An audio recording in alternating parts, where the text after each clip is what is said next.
3-11절. 이 구절들은 앞장의 7번째 구절과 관련이 있는 것처럼 보일 수 있는데, 이 구절들 사이에는 신자의 특권 중 하나인 그의 깨끗함을 언급함으로써 야기된 신자의 의무와 죄의 구제에 관한 부수적인 이야기가 있었습니다. 중보자의 피로 죄에서 그 구절에서 사도는 빛 가운데 걷는 것에 유익한 결과를 주장합니다. 이제 우리의 빛과 사랑의 시련 또는 시험이 이어집니다. 우리 빛의 시련. 우리가 그의 계명을 지키면 이로써 우리가 그를 아는 줄로 알 것이요. 3절. 신성한 빛과 지식은 마음의 아름다움과 향상입니다. 지혜와 명철의 사람이 되는 것은 중보자의 제자가 되는 것입니다. 젊은 그리스도인들은 그들의 새로운 빛을 확대하고 그들 자신의 지식의 갈채를 보내는 경향이 있습니다. 노인들은 그들의 지식이 충분하고 충만한지 의심하는 경향이 있습니다. 그들은 하나님과 그리스도와 그의 복음의 풍성한 내용을 더 이상 알지 못한다고 한탄합니다. 그의 본성의 각 완전성은 그의 권위를 강화합니다. 그분의 계획의 지혜, 그분의 은혜의 풍성함, 그분의 사업의 장엄함이 그분의 법과 정부를 추천합니다. 그의 명령에 대한 신중한 양심적 순종은 이러한 것들에 대한 이해와 지식이 영혼의 은혜롭게 감명을 받는다는 것을 보여줍니다. 그러므로 저를 아노라 하고 그의 계명을 지키지 아니하는 자는 거짓말하는 자요 진리가 그 속에 있지 아니하니라. 4절. 또는 그것을 소유하는 것이 부끄럽습니다. 그들은 자주 신의 신비에 대한 지식의 큰 성취를 이룬 채 합니다. 당신은 율법의 지시를 받아 하나님을 자랑하고 그의 뜻을 알고 더 나은 것을 당신의 이성적인 판단으로 승인합니다. 그대 자신이 맹인의 인도자 혹은 그렇게 되기에 적합하다 등. 그러나 하나님이 가장 온전하고 열렬한 순종을 받기에 가장 합당하신 분임을 알지 못하는 것이 하나님에 대한 어떤 지식이 될 수 있겠습니까? 그리고 그것이 보이고 알려지면 마음을 흔들어 순종하게 하지 않는 이 지식은 얼마나 헛되고 비상적인 것입니까? 불순종하는 삶은 종교적 지식을 가장한 것에 대한 혼란과 수치입니다. 그것은 그러한 자랑과 가식의 거짓말을 하고 거기에 종교도 정직도 없다는 것을 보여줍니다.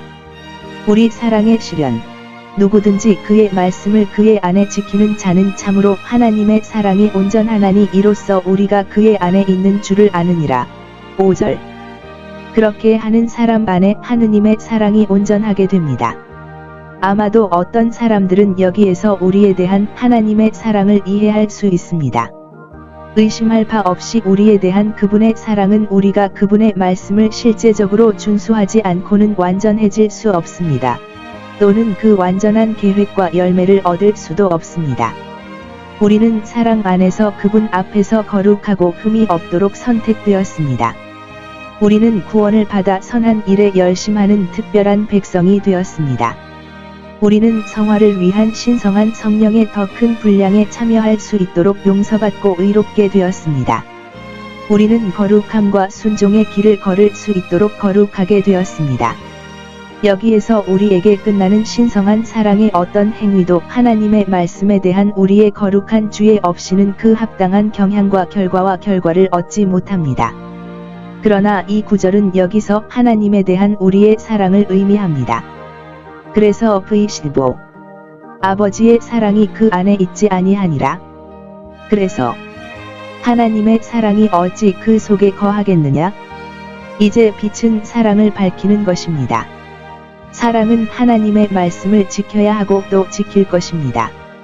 그것은 사랑하는 사람이 무엇을 기뻐하고 섬길 수 있는지 묻고 그가 선언한 뜻을 준수함으로써 그렇게 될 것임을 발견하고 거기에서 그것을 사용하고 노력합니다. 거기에서 사랑이 입증됩니다. 그곳에서 그것은 완전한 또는 완전한 운동, 작동 및 기쁨을 가지고 있습니다. 그리하여 하나님의 뜻 곧 그리스도의 뜻에 충실히 참석함으로써 우리는 우리가 그 안에 있는 줄을 압니다. 5절. 그리고 우리를 이 순종으로 끌어올리고 도우시는 성령에 의해 우리는 그와 연합되어 있습니다. 그리고 우리가 그와 우리의 관계, 그리고 그와 우리의 연합을 인정한다면 그것은 우리에게 다음과 같이 지속적으로 시행되어야 합니다. 저 안에 거한다 하는 자는 그가 행하시는 대로 자기도 행할지니라. 6절. 이 세상에서 여기 아래에서 걸었습니다. 여기에서 그는 하나님께 대한 절대적인 순종에 빛나는 모범을 보여주었습니다. 그의 편에 서고 그와 함께 거한다고 공언하는 사람들은 그와 함께 행하고 그의 본과 본을 따라 행해야 합니다.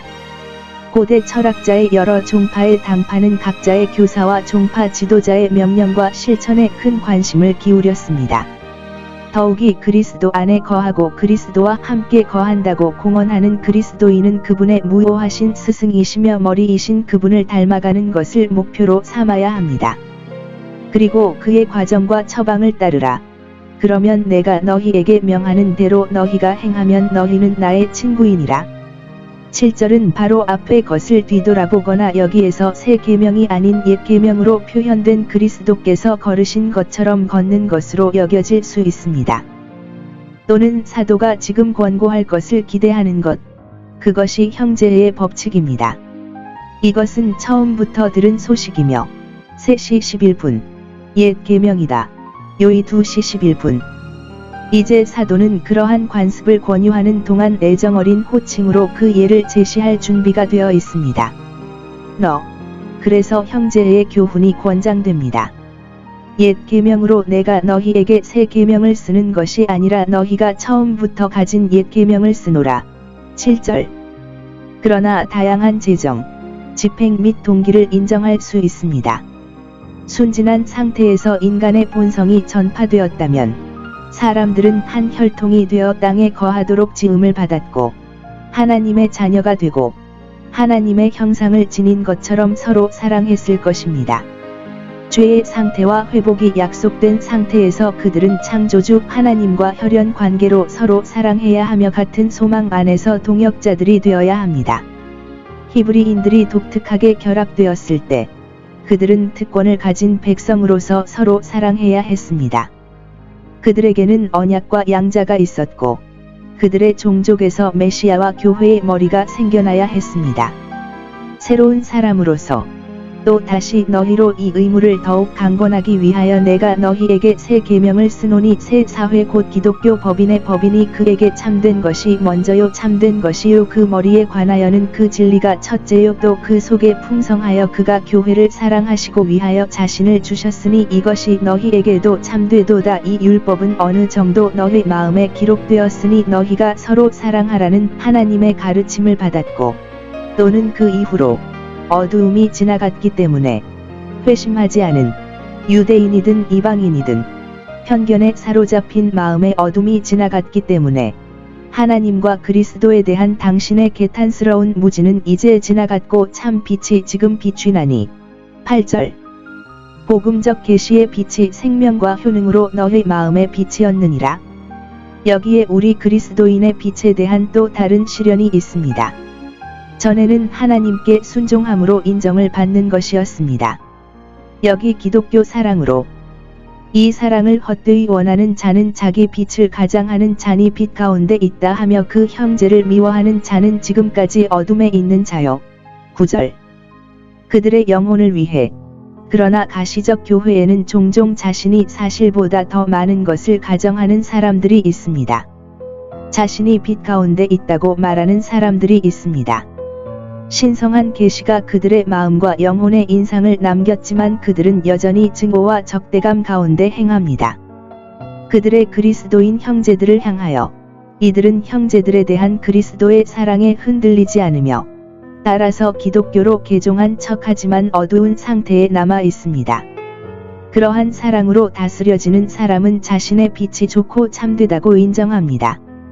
그리스도 안에서 형제처럼 자기 형제를 사랑하는 사람은 빛 안에 거합니다. 10절. 그는 그리스도인 사랑의 기초와 이유를 봅니다. 그는 그리스도인 구속의 무게와 가치를 분별합니다. 그는 우리가 그리스도께서 사랑하신 사람들을 사랑해야 하는 것이 얼마나 합당한 일인지를 봅니다. 그러면 그 결과는 그에게 걸림돌이 없게 될 것입니다. 10절. 그는 자기 형제에게 주문이나 걸림돌이 되지 않을 것입니다.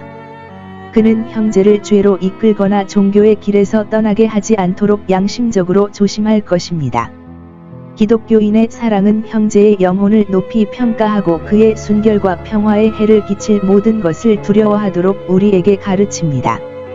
미움은 영적 어두움의 표시이다. 그러나 그의 형제를 미워하는 자는 어두움에 있다.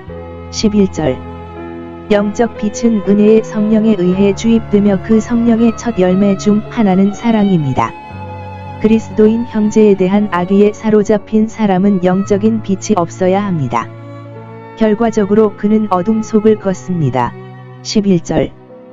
그의 삶은 어두운 마음과 양심에 합당하며 그가 어디로 가는지 모릅니다. 그는 이 어두운 영이 그를 어디로 데려가는지 보지 못하며 특히 흑암이 그의 눈을 멀게 하였기 때문에 완전한 흑암의 세계로 그를 데려갈 것이라는 것을 알지 못한다. 11절. 생명의 빛. 그 어두움이 거하는 곳에서는 생각과 판단력과 양심이 어두워져 천국의 영원한 생명의 길을 잘못 가게 됩니다. 여기에서 우리는 우리의 사도가 한때 뜨거웠고 타오르던 그의 영이 이제 얼마나 효과적으로 치유되었는지 관찰할 수 있습니다. 그가 불을 받아들이지 않는 가련하고 무지한 사마리아인 룻에게 하늘에서 불을 요구할 때였습니다. 그러나 그의 주님은 그에게 자신의 영이 무엇을 인도하는지 알지 못한다는 것을 보여주셨습니다. 이제 그는 그리스도의 영을 더 많이 흡수하여 사람에게 호의를 베풀고 모든 형제에게 사랑을 불어넣습니다. 사랑의 위대한 스승이신 분은 주 예수이십니다. 사랑의 학교는 그분의 학교, 그분의 교회입니다. 그의 제자는 사랑의 제자이고 그의 가정은 사랑의 가정이어야 합니다.